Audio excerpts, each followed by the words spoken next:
Hello and welcome to the Utah Puck Report. I'm your host, Jay Stevens. We are still doing these things from home, so, here we go. We're going to make the best of it, and I think we have a really good show because the first group back on the ice is going to be West Coast. They're going to have their Tier 1 tryouts. We've got their headmaster, Dave Imonti, and then we've got one of their main coaches, Evan Stoflet, who you guys all know Evan. Evan's a frequent guest on the show and almost basically a co-host. So, Dave, Evan, welcome to the show. Thank you. Good to be back as always.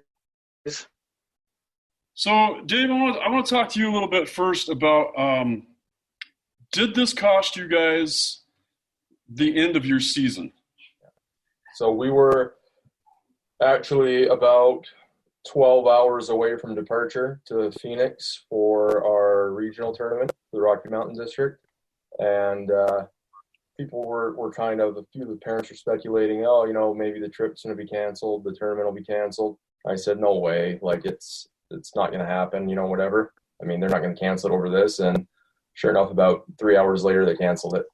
So this was right, when everything started kind of boiling over a little bit. So, bad timing. I know the Pacific District got to have their regionals the week prior, but ours was a week later, so we missed out. And I mean, it was a disappointment because I think we had, a chance to have some success. I mean, I'm realistic and knew that we probably wouldn't advance out of there, but we would have at least been competitive. We had a pretty good group last year. Well, and is that an opportunity for a lot of your guys to, get exposure, right? Because Tier 1, you're trying to get your guys into the USHL and the NA, get them scouted by colleges. So your guys lost out on that opportunity too, right? Or last year or the previous year at regionals, there was probably 10 Western Hockey League teams there watching, a handful of D1 teams, NHL teams were even there watching. So, Evan, we talked to you a little bit about this at the end of the season. I mean, it came down hard on you because you were in France, right? Yeah. And right on the border of Italy too. So I was 3 hours from ground zero. Man, so you almost got stuck there. I did. I had, after the president had his press conference and it wasn't quite clear that we could still get back, where it sounded like they were shutting the border off that Friday at midnight. It went into panic mode to get flights and everything. And once we realized we could get in after, ended up getting a flight for the following Monday out. And I think 2 days after is when France kind of shut everything down. So I was under 48 hours from being stuck there, where I'd probably just be getting back, about now, which would not have been ideal. Yeah, it's crazy. I mean, for me, I've lived through other pandemics, right, or epidemics, and so as a fireman, I've lived through H1N1 and whatever the other ones were, and it was like, okay, here we go, and we're gonna have to start taking everybody's temperatures again, and I was at Bruno Mars. That night, there was rumor that they were going to – I was in Las Vegas, and there was rumors that they were going to cancel it because that was the same night that the Utah Jazz had their cancellation in Houston. And my only thought was, there's no way they're going to cancel, Bruno Mars because this is huge. Yeah. And we actually got to go, but there was that – it was just in the atmosphere that there was something else going on.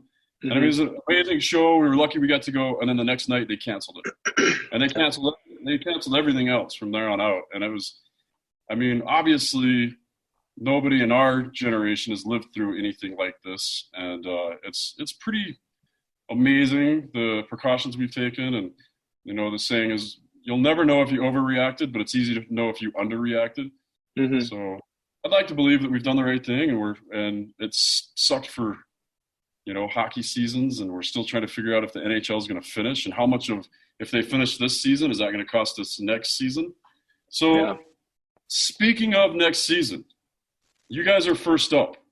Ice is barely opened back up. Most people, for us, it was almost like an Ocean's 11 thing last week because we're like, all right, we have ice, but you have to use the code word stick and puck.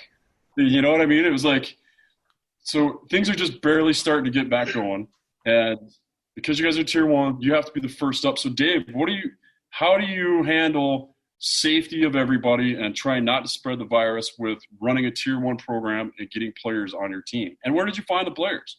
Did you have much scouting done? Yeah. So first of all, for the tryouts, Ogden's hosting them because Weaver County is a little bit more lax than Salt Lake County right now. We are required to have no more than 50 people in the building, which is basically players, coaches, and staff. It's unfortunate that parents won't be able to really watch, but I guess it is what it is, and it's better than nothing right now. It's kind of better that way to me. Yeah, I didn't say it, but we're grateful just to be able to have them, to get some kids some opportunities, especially local kids, the opportunity to show what they have. We have to have health screenings prior to the tryout starting, so we have a CNA on site that will be doing temperatures and health screenings and all that good stuff. Nothing really too crazy with that. I mean, if anyone has a temperature over 100 degrees or something like that, they won't let them in. Other than that, in terms of where we've been able to fill our rosters from this year, I mean, we've had a lot of success recruiting from out of the area. I think every team in the country is basically at the same holding pattern. A lot of the teams from California and Colorado aren't even having tryouts until August, September, or late August, early September, we've been told. So hopefully, being first ones to the table, or one of the first ones to the table, we get maybe people that are a little more eager to know what they're doing in the fall. John Puskar is our head coach for the 18s and 16s, and he's been working his butt off trying to assemble a team like not only the organization but the state hasn't seen in a long time, if ever. He's relentless with it, to say the What least. does that mean exactly? Is he just scouting all his old contacts and bringing players in from other regions? John is turning over rocks wherever he can, and he has done a tremendous job, getting interest from kids that might not have otherwise. We've got a kid coming in from Washington, D.C., a bunch of kids from California. There should be 5 or 6 at the tryout this weekend even, which is rare. People from out of state usually don't come to the tryouts just because they felt it was beneath them in the past, but now they're eager to get back on the ice. Well, you guys have really stepped up. I don't mean to interrupt you, but I do that all the time, so I hope you're ready for it. You guys have really stepped up your coaching, and I'm not saying anything negative about the coaches you had before, but to bring on Stoflet and to bring on Push, I mean, that's awesome. I mean, that's great for your organization. So when McClellan ran into some visa issues last year, I mean, Max, my best friend, or one of my best friends, yeah, I was pretty crushed when that happened. But and we basically had it was either I took over the team or the team folded, basically. I have no desire to be a hockey coach forever or at a high level. I mean, I just have too many other things on the go. But and so John kind of came out of the woodworks and stepped up in a huge way and really helped me a ton last year. And the whole goal was to turn over the head coaching position to him. And then Evan, I've talked to him. I mean, he helped us in between teams last year when he was looking for a club to play with, and he helped us out and really stepped up to the plate and did a great job. And I think he's gonna do really, really well at that 14s level where they are kind of raw and moldable. I think the whole goal I've had for a few years with the organization since I took over is to clean up the messes and to get some new blood, some hungry blood in.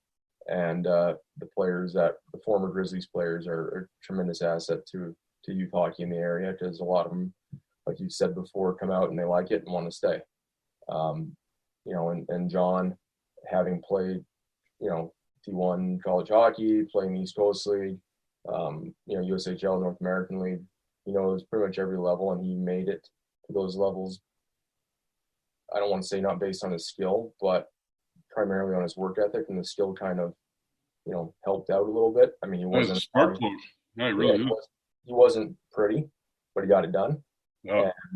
And had tons of energy doing it. And he has similar fire with his coaching. You should check out the score sheets from a few of the games last year, and you'll know. Right. But he's done a good job with the recruiting so far. We've got Carson White coming back from Colorado, which in the past we really struggled once we lost a kid to Colorado. They never even considered coming back. So Carson came back. We've got a few of like higher end Colorado natives coming in, which is unheard of for us. So things are going in the right direction. On Evan's team, he's got a couple kids from England that are top 07 birth years in their country coming in, which is pretty young, but I mean, they're supposed to be pretty good players. So we'll see. Wow. That's really cool. All right, so you guys have those tryouts. Are there tryouts that we can help promote for you right now? Is there stuff that we can help you promote? This weekend we're having our tryouts Friday through Sunday. You can register online. It's not, you can also do it in person if you want, but pre-registration is appreciated, especially with the extra steps required to get in the building and, to screen people prior. We have spots open on every single team, even though we've done a lot of pre-recruiting, nothing's set in stone. We're always open to good players and have a soft spot for local players because, obviously the goal is to keep all the players that are capable of playing at a high level within the state and to have Utah hockey benefit as much as possible, as opposed to letting someone else have all the glory of developing them. So, right. So what's if people want to register, how are they going to get a hold of you what's the website? westcoastrenegades.com. First tryout. You can go to our social media too, and we'll have all the tryout times on Facebook, Twitter, Instagram, the whole 9 yards. So I think should be able to register there, and hope to see everyone there. All right, cool. And then one of the unique things, for you guys is the barn. Yeah. You guys have the Park. It's up in Park City. You guys have your own ice facility. It's not a full-size sheet, but it's a good enough that you could easily do 3-on-3. 100 by 50.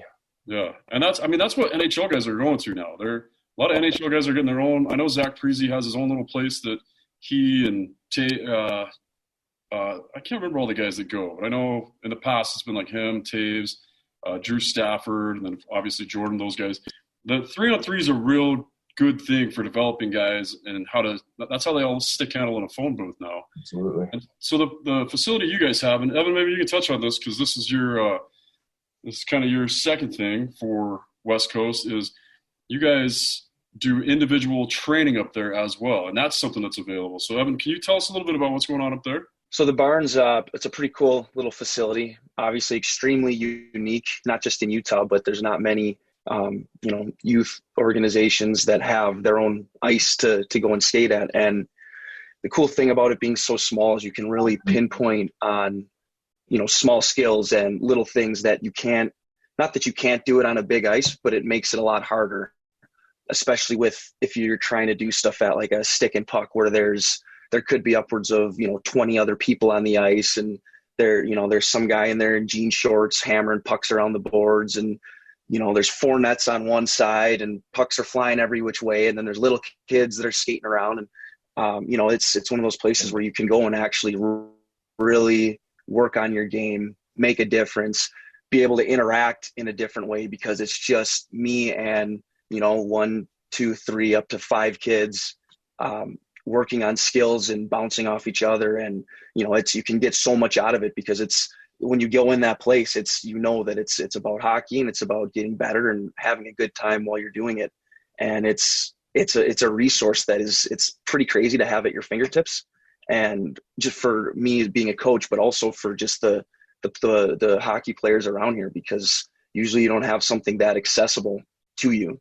And it's pretty exciting, to be honest with you. Yeah. When I first heard about it, I think it was last year, maybe even the year before, and I heard about it and I was, man, it's like a dream come true. And it really is. Yeah, for me, for every hockey player here, we all want that in our backyard. Mm-hmm. And the one thing I used to always tell my wife that when I was finished with my fire career, I wanted to move back to North Dakota, Minnesota. And I never could figure out why, but I think that's why, is because you have the ability to have that rink in your backyard or whatever. And we just don't have that here. So, So for you guys to do it, I mean, it's amazing. It's a huge step forward for hockey here. But anyway, when you see a kid, when you coach him at a game and you say, man, if that kid could just figure this part of his game out, he'd be that much better. I think Evan's frozen again. Nope. Okay. And now the ability to have that, the barn, and to go out the next day and fix that little glitch or teach the kid a little bit more. I mean, that's just an amazing tool to have to, really build up a player and to make that player that much better. I mean, it's just amazing. And like I said, for everybody that's a hockey player, that's a dream come true. We all want a sheet in our backyard, and it's hard to have unless, you're in North Dakota where it's 40 below forever. My paramedic partner used to always build his rink, and he'd get in his backyard up in Camas, and he'd get like 3 months out of a year where he could actually use it. But yeah, I think it's like about $3,000 a month to keep it cool right now. Jeez. So it's expensive. But I mean, it's something that we're trying to make available only to coaches within our organization for, small group things with our players, or with their own private lessons. But I mean, yeah, the facility I got pro guys that want to come use it. Oh yeah, of course. I mean, I want to come use it. You know what I mean? Like, yeah, I'd love to just set up 3-on-3 and go up there with my beer league team and use it. So I'm sure everybody wants to use it. It's the ice is good. I mean, it's cold, hard and fast, and I mean, got a little Zamboni and everything. Yeah. Puskar showed that on his Facebook the other day, or his Instagram, whatever I follow him on. He was like showing the little tractor Zamboni going around. Awesome. But no, the Durso family is on their private property.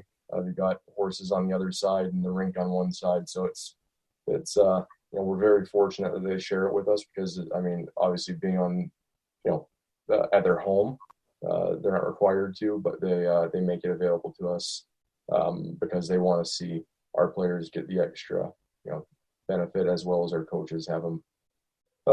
Have the ability to share their knowledge a little bit more and supplement their income at the same time. That's amazing. It's so cool. Well, anything else you guys want to add to the episode? I want to hear opportunities for guys to try out. Evan, do you have like a website or anything for your private lessons or anything yet?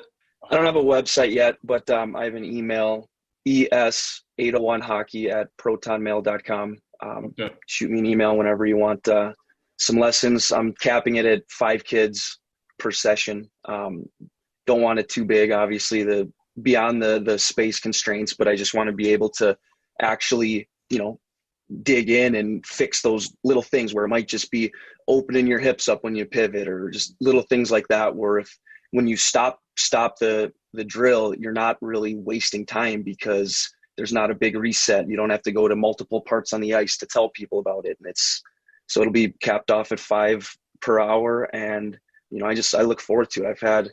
I've enjoyed working with the kids a lot more than I thought I would last year when I was helping with the U16s, and then with Greg Lieb, like I do every summer. And, I look forward to even being able to dig in even more and hopefully help these kids if they want to have, the experiences that I've had with hockey, traveling literally all over the globe. If I can be a stepping stone with that, then perfect. Yeah, that's awesome. Okay, well, I will add those links to our website. I'll make sure that gets done this time. I'll have the West Coast link in there. I'll have Evan's link in there. And guys, I'm excited that we get to go forward. I'm excited to see what you guys put on the ice this year. I know you guys have done amazing things. This organization is really starting to do what Dave said he's going to do the whole time. I mean, you guys, every year it's like a step forward. And so I get excited every year to see it. And I'm not a religious guy, but I'm praying, or I'm hippie vibing, whatever it is, that we get to have a full season and that nothing interrupts this, and that we get to see some really good hockey this year. So, guys, thanks so much for being on the show. Thanks for having us. All right. And that's it for the Utah Puck Report.